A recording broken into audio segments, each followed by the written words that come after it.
how much does a bodega bag cost? And Jane said, how much does my body cost? Objection.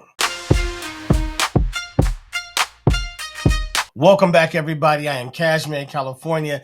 This is the Hip Hop Report. Let's get straight into it. We are covering the federal trial of Shawn Diddy Combmes. These are the final moments of the prosecution's case. Just as a reminder, the federal charges are as follows: racketeering conspiracy, sex trafficking by force, fraud, or coercion, transportation to engage in prostitution. This was week 5. I'm going to start on day 20. I'm just going to kind of go into week 6. Week 6, because there wasn't a whole lot that went. Wasn't a ton of testimony. Had Homeland Security, Brendan Paul, and then they pretty much said, all right, we've done enough. We've done enough. Day 20, we began cross-examination finally with Tinny Garagos of Jane. Jane is still on the stand. She's been on the stand for a minute. Again, remember, Jane is a pseudonym for one of Diddy's ex-girlfriends, who sounds like a lot of y'all figured out exactly who that is. Right away, you can hear from the theme of the defense pushing back, right? Garagos immediately starts talking about the fact that Jane used the word partner a lot. I remember that in the direct. Used the word partner a lot in the direct examination, and how multiple times she testified that she wanted to break up, and Diddy said, okay.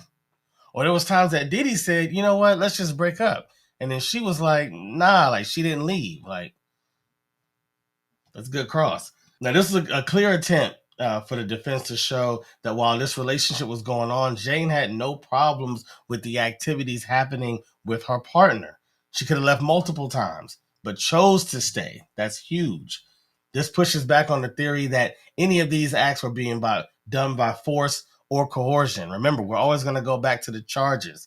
Diddy can be a bad guy. Diddy can be mean. Diddy can be freaky. He can be all these things. The question isn't that. The question is, did he do things that are applicable to these charges? So they're saying, you could have left. How is he forcing you? You could have left. How is this coercion? So the defense is basically saying, if we're showing nothing more than, or the prosecution is showing nothing more than just a wild, rich relationship that explores parameters rarely visited by regular people and nothing more, then that negatively affects the whole racketeering charge, right? It also came out in cross that Jane tried to convince Diddy to go into rehab in India for 30 days from somebody that she knew from a family friend or something like that. She said it was because of the color of his gums and his teeth. She was saying his gums were gray and his hands were like shaky. And of course, Puff was like, the hell you think? You think I need rehab? So he was hot, obviously defensive. And she was like, yeah, look at you. Like, when your girl is like, bro, look at you. Fellas, if your significant other is with you and they looking at you and they're like, I think you need to rehab. Come on, man. Come on. You may need to. Subsequently, a short time later, Diddy went back to her and said he was thinking about getting ketamine therapy. He said he had been like doing research and saw like some commercials about it or something. I've never seen a ketamine commercial ever, but he said he saw some stuff on social media, online, and was thinking about doing it. So I guess if he decides, Attorney Garagos had what seemed like an odd line of questioning about what Diddy was working on. She was like, asking, did she understand that he's usually focused during this time? What was he working on? She was like, his album. It's like, okay. Was this like his, is he normally like really locked in? She was like, yeah, I know he's like really focused. It's supposed to be like his final album of all time. And I'm sitting there like, why are we talking about his album? What does that do with anything? So I didn't know where they were going with that, but it almost kind of felt, I didn't feel like this was a good line of questioning for the defense, because it felt like they were saying like, because she was like, how he is, or Garagos is like, during these times, is he normally like really stressed or really focused or really like to himself, like almost talking about his demeanor and bringing up what he's working on. Like, did you understand his mindset in the moment? But it almost could come across like you're saying, you a side piece, play your part. Don't you know he working on his album? Why are you trying to get his time? Why are you trying to tell him to go to rehab? Why are you up? Nah. Like, you know, like it could. Hey, you never know what happens in the jury room. You don't know how they're gonna hear this stuff, so you want to make sure your message is clear and concise. And I just felt like that was odd. I didn't think that was good for the defense to go into all that. While going over a text thread regarding an issue that Jane had with Diddy spending time with an unnamed girlfriend at the time, Garagos insinuated that she stayed in this relationship for the money and other expensive gifts. In the text, Jane talked about how Diddy left her after a hotel night and then went to go spend quality time with this girlfriend.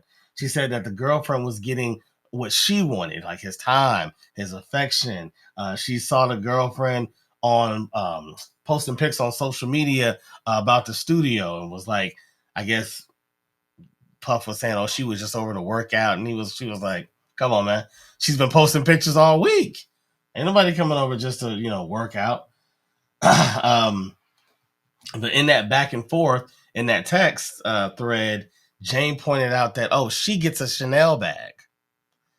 Oh, what you mad about, really? What you mad about? I guess the girl posted a Chanel bag, so she's like, oh, she gets a Chanel bag. So Garagos asked her, why'd you feel the need to point out the Chanel bag? Like, were you upset that you didn't get a Chanel bag? Jane said, no, I just got trauma. Garagos quickly responded and said, you did get a Van Cleef necklace, though, didn't you?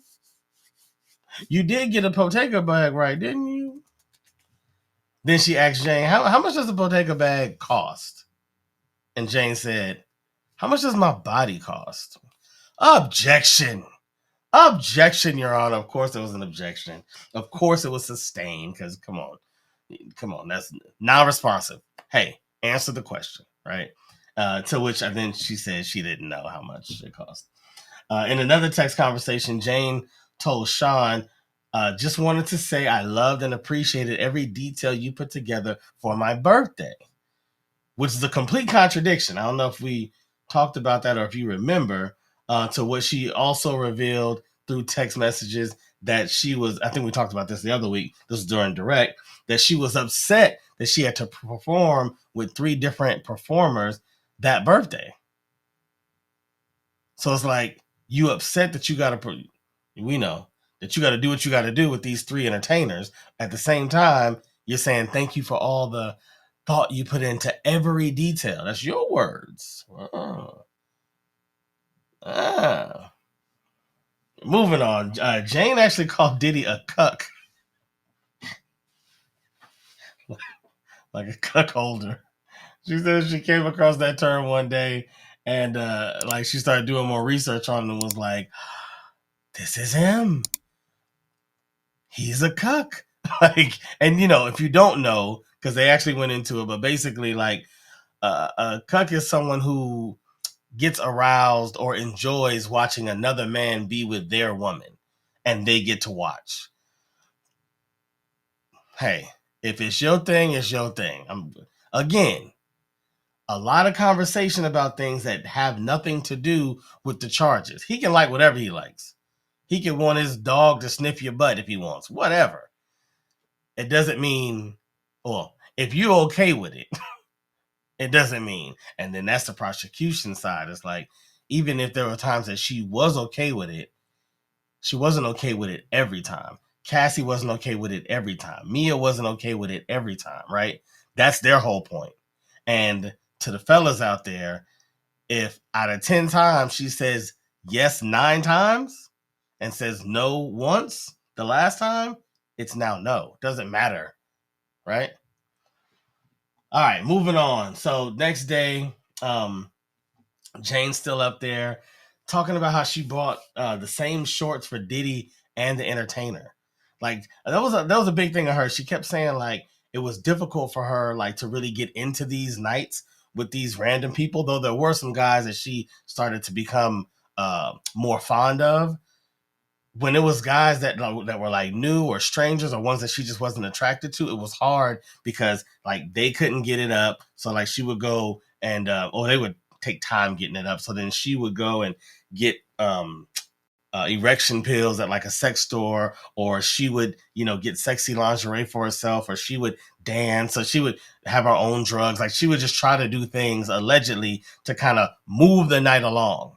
And so one of the things that she did, and I still don't completely understand this, was she would, if she bought the guy some shorts or, some like sexy satin shorts or whatever she bought, then she would get Diddy the same shorts. I've been trying to make that make sense, but hey, I'm just gonna go with that's what she did. I don't get it. I don't know why we need to look alike. I don't know. So then she saw pics of him with, now we're gonna name this girlfriend that she was talking about the previous day. That's why I said then it wasn't spoken of. It was Carisha, little young Miami. So she got upset and got jealous because of what she could see was like the difference in treatment. She felt like, oh, I'm just supposed to do these hotel nights. Like you love me like in the dark, right? But her, like she's on TV, she's on social media. Like she had a podcast and he was there on the podcast. Like theirs was very public. And she felt like this, she just got here. I've been doing this, waiting for this kind of treatment. So apparently they were on some like super nice trip somewhere for Carisha's birthday, and the birthday plans he made for her were just like, Puff was sometimes, this is another thing. Puff was sometimes threaten to break up, and she would say, okay, that's what we were just talking about. But then a week later, so she was like, yeah, that's what he would say. But then a week later, he's like blowing up my phone, and he's having other people in Bad Boy blow up my phone, like his assistants or whoever, KK, or have people come in looking for me.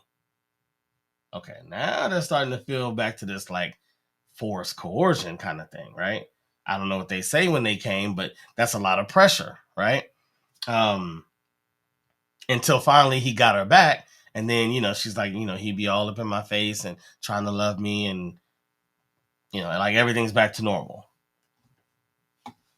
I mean, even Aaliyah said, dust yourself off and try again. So, I mean, I guess I can't, without knowing all the details of every time that happened, I can't really fault Diddy for being like, dang, I messed up. Dang, I said I wanted to break up. Or dang, I allowed her to leave. But I miss her.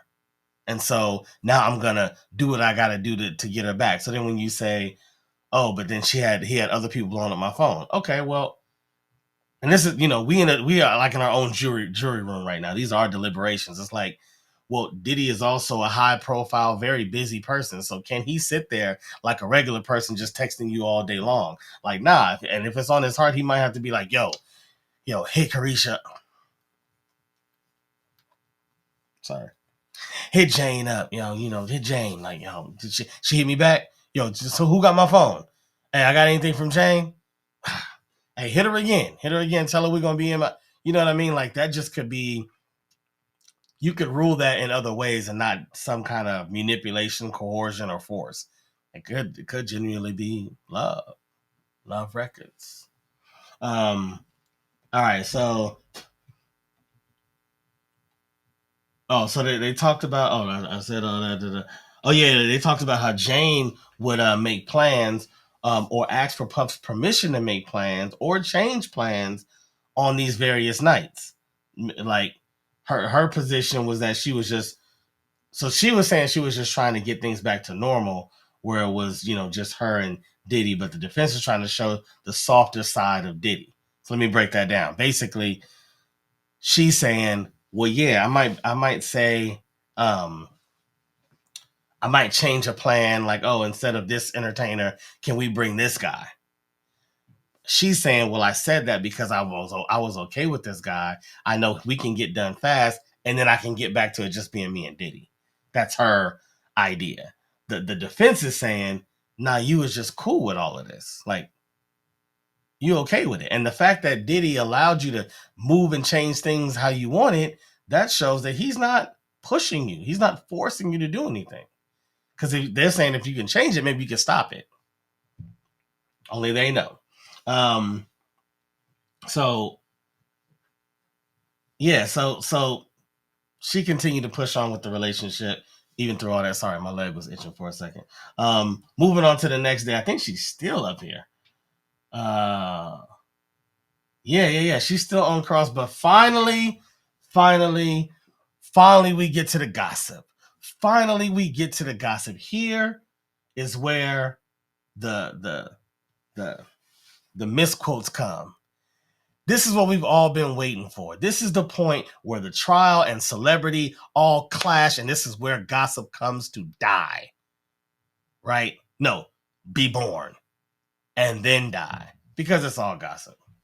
That's all it is. What am I talking about? Rich rapper. Man, I'm so sorry. I don't know if I got bit by a mosquito in my studio or something. Rich rapper plus expensive boat plus celebrity party equals speculation galore. Right? Is it Jay or is it Ye? They had a girlfriend or a wife. The rapper told him that he always wanted to blank her, asked her if she knew anyone that was in the life. Where am I going? Okay, sorry. Let's break it all down. The conversation goes. At one point, Jane went to a birthday party for a famous A-list rapper who's recorded songs with Diddy, and now they're on his expensive boat celebrating the party. Diddy's not there. Diddy was actually kind of, I think, upset about this from what she said, if I recall correctly. Now everybody that hears this testimony, in the social medias, is like, "Ooh, expensive boat, famous rapper. You did tracks with them, and they have, I think his girlfriend or wife, I can't remember which one, but let's just say wife was there. Let's see, Kanye had a wife at the time. Ooh, Jay-Z had a wife. Listen, long story short, we don't know. Okay, that's it. Long story short, we don't know. Continue the speculation until somebody proves it. We don't know. But the interesting things were, in one of the rooms, she saw an entertainer, Antoine, that she knew from their nights, and he was having sex with a woman, and like in this room, and a small group of people were just sitting there watching it. We've all heard about stories like this, like, oh, they have these sex parties and they sit around watching it. Yeah, okay. We've seen it in movies, okay. But this is the first time we've actually got legal sworn in testimony of someone saying, yeah, what y'all been hearing is right. I see a room and there's like a group of people just watching two people have sex. Y'all are wild. Y'all some wild boys and girls out there. So again, a lot of fluff. Jane was up here, I think, for like 6 days. 5 or 6 days might have been Jane. She up there way longer than Cassie. I think Cassie's was like 4 days. Something around there. Jane is up on the stand for a while. And so I'm saying you get a lot of fluff. Because to be honest, I'm not even going to read all the notes, because at a certain point, it's like, let me say I didn't take all the notes when I was listening. Because at a certain point, I'm like, okay. Only reason I'm telling y'all about this is because it has something to do with one of the entertainers that she already knew from the hotel nights. That's relevant, because if this guy's working there and y'all are flying him out to here, now that goes back to the transportation for prostitution. See, there's a connection. And then the other part was just the gossip thing where, you got to talk about that. You got to, address the gossip. But a lot of the fluff I just left out. Like, okay, Diddy's not great. Okay, but you still loved him. I don't know why. You do. You do.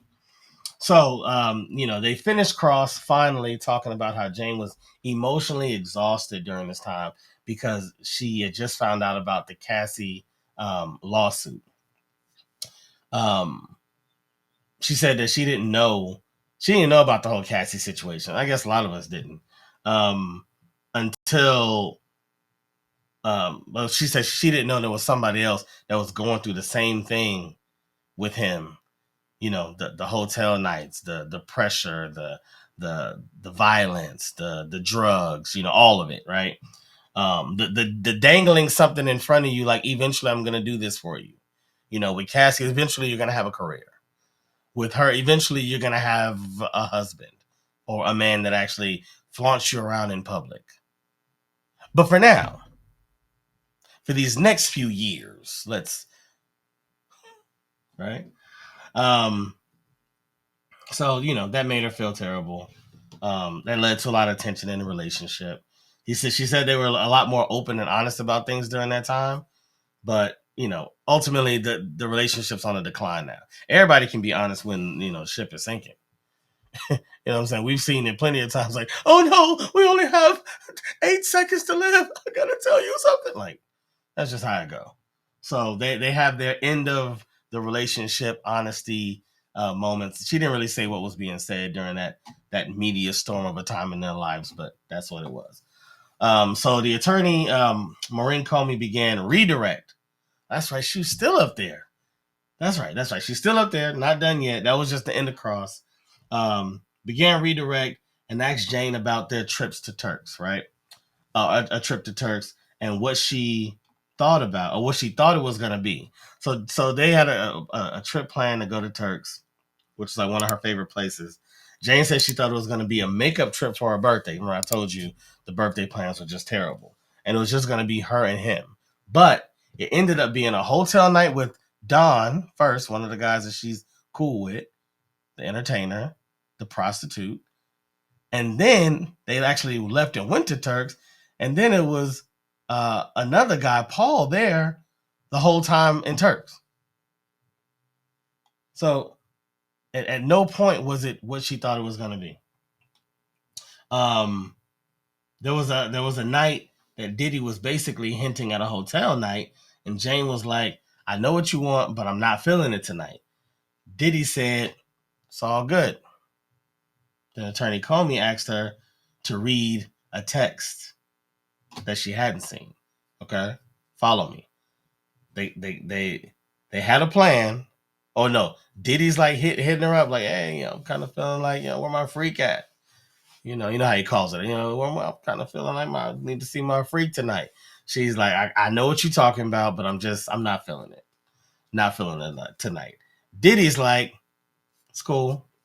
Don't worry about it. It's all good. Seeming like a good guy, right? So there's a good guy in there somewhere. But now she reads this text that she's never read that came off of Diddy's phone. The Diddy sends this to Paul. Remember Paul? This is not in Turks though, just so you know. It's another time. He sends a text to Paul. I'm gonna need you to persuade her. Coercion. Call me in 5 minutes and say we've been holding it since last week. I don't know what that means. If she hears from you, we in. That's all quote from the text. If she hears from you, we in. That's nasty, first off. If my girl hears from you, we in. So apparently that was sent like an hour after Diddy said all good. Jane had never seen this text until this moment. She had no clue this was being discussed. But she did say that every time that she didn't want to do a hotel night, he did attempt to persuade her to do so. And usually probably his own way. Come on. You know how it is. I'm trying to do the Bad Boy reunion tour. I got to get my mind right. Whatever he says. She tells so much stuff. She tells him, we got to wrap this up. So she tells him things like, she needs a break. She tells him, I'm not a porn star. I'm not an animal. Nothing satisfies you. You just keep wanting me to do more and more and more. When he would tell, when he would tell her, I'm sorry, when she would tell him, like, I need to stop. You know what I'm saying? I'm getting tired. Like, let's say during a hotel night, it's just been too much. Like, let's stop for the night. He'd be like, oh, you're not giving up on me, are you?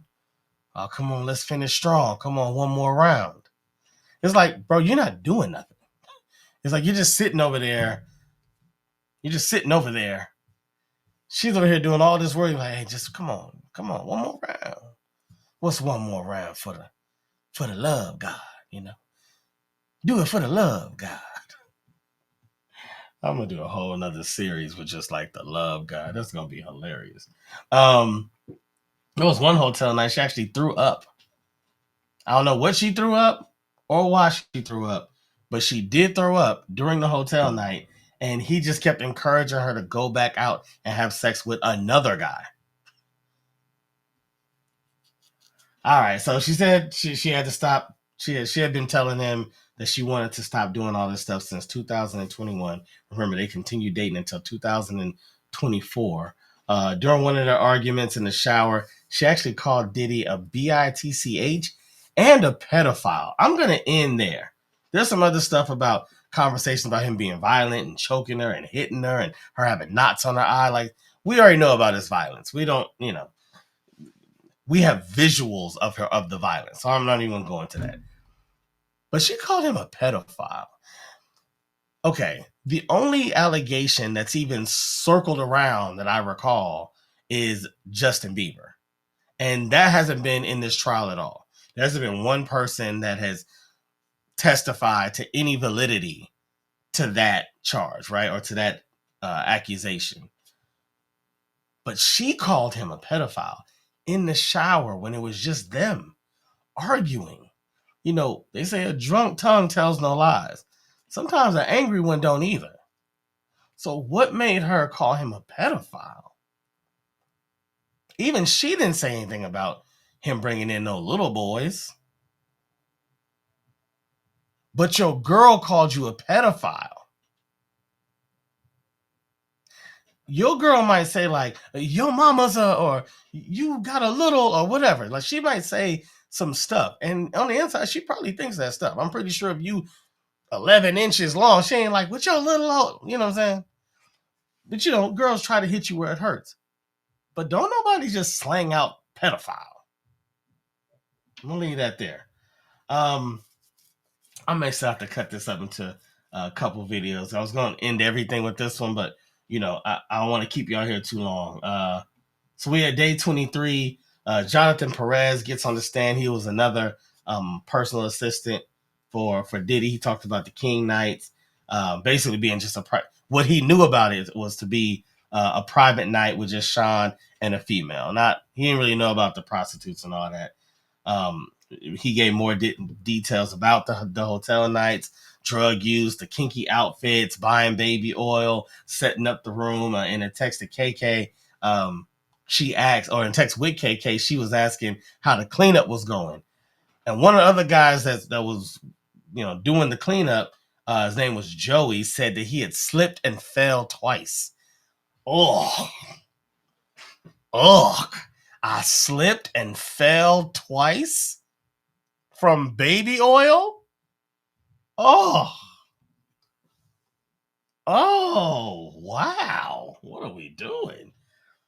Jonathan said he bought drugs for Diddy, sometimes using cash from Diddy's Gucci pouch, or from Fahim in security.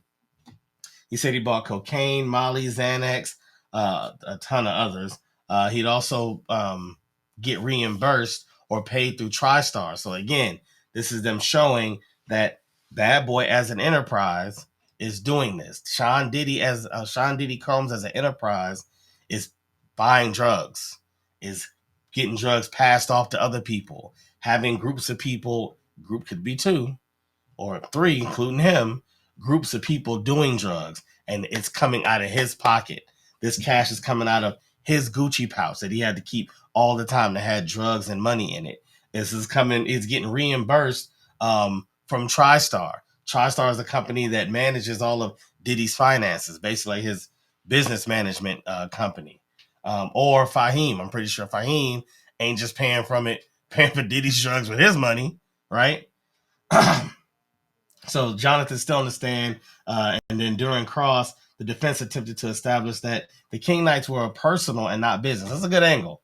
Like, yeah, all that stuff could be true. People could be slipping and falling. But however, that ain't got nothing to do with him as a business. That's just Shawn Freaky Combs, right? That's all that is.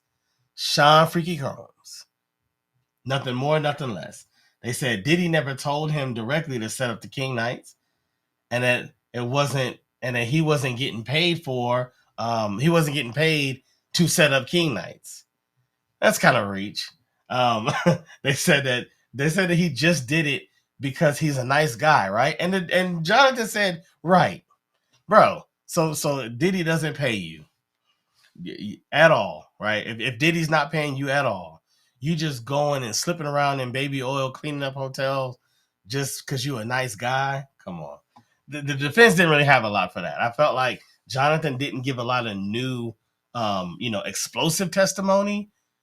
However, he corroborated a lot of other testimony, and I didn't think that the defense did well during cross, putting any reasonable doubt in it. Just to say, like, basically, well, this was his personal time. Like, nah, we kind of established where the money came from, and a lot of people that work for him that are getting paid from his company are involved in this. So this ain't that personal. I don't do nothing from no boss that I've ever had. I ain't never set up nothing. I ain't never put out a napkin on a table for a birthday party. I ain't never did nothing. You feel me? All right, so day 24. Yeah, I'm gonna speed through this. Day 24, where we at? Okay, day 24 was all about text messages. So I can be really quick with this. It was just text message after text message. So they had Ananda Sankar, who was a paralegal for the U.S. Attorney's Office, and she was responsible for getting the text messages from the other text messages and other media from the personal devices that they confiscated from, Diddy's estates. So she read messages between KK and Cassie, KK and Jane, both of them having conversations with KK about stopping some of the freaky activity with Diddy, saying that they've had enough, saying that they're just fed up and they can't do it anymore.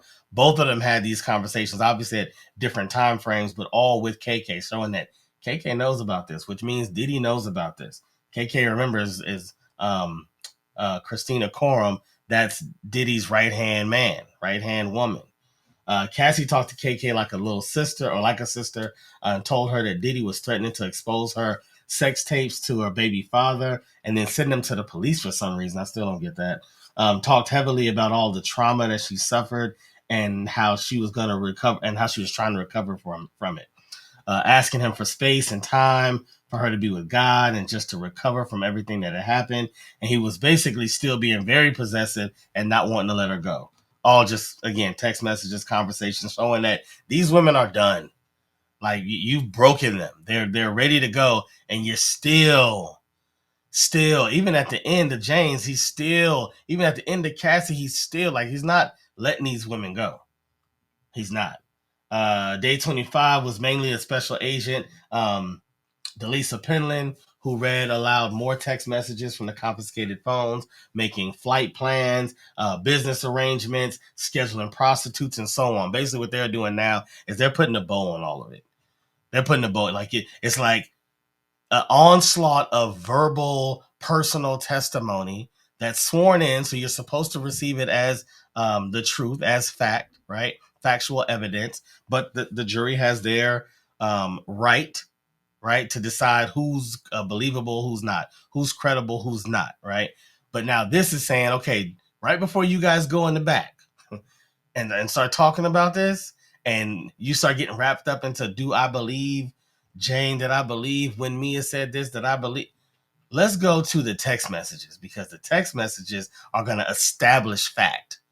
We're not making up these text messages.